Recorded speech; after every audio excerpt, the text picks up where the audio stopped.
Cam John Hay Development Corporation walang kriminal na pananagutan sa pinasok na transaksyon sa Cam John Hay, Baguio City. Detalye na balita mula kay Romy Gonzalez, Harich 41, na imbag na bigat. Romy.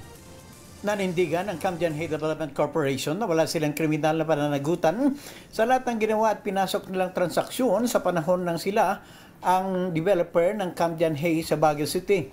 Ipinalabas ang pahayag kasunod ng inisyong resolution noong August 22, 2025 ng Baguio City Prosecutor's Office na nag-dismiss dahil sa kawalan ng merito sa pinilang multiple criminal complaints laban sa Cam John Hay DevCo, Phil Estate Management Incorporated at ilang directors at officers na nagpapatunay ng kanilang kawalan ng kriminal na pananagutan.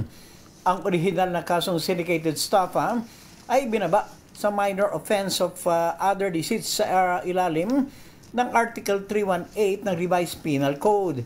Nakasad sa resolution na walang basehan ang pagsulong sa naunang kasong syndicated estafa sa ilalim ng Presidential Decree 1689. Tinanggihan din sa resolusyon ang pagpatuloy sa kasong simple estafa sa ilalim ng Article 315 ng Revised Penal Code dahil napatunayan ang prosecutors na bang ebidensya sa kasong panlilinlang o pag-abuso sa tiwala na elemento sa kasong estafa.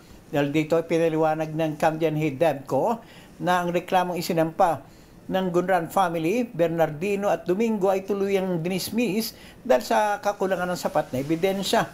Napawalan din ng pananagutan ang ilang directors at officers ng Cam John Hay DevCo at Phil Estate Management Incorporated.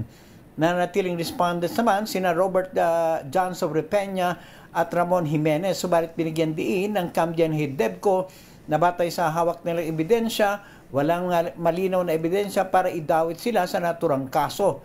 Pareho silang may maayos na hangarin na naayon sa corporate authority na may kaugnayan sa pagbenta ng corporate assets na inaprobahan ng kanilang Board of Directors. Ito si RH41 Romy Gonzalez para sa DZRH. Una sa Pilipinas, una sa Pilipino. Maraming salamat, Romy. Diyos niya, Gina.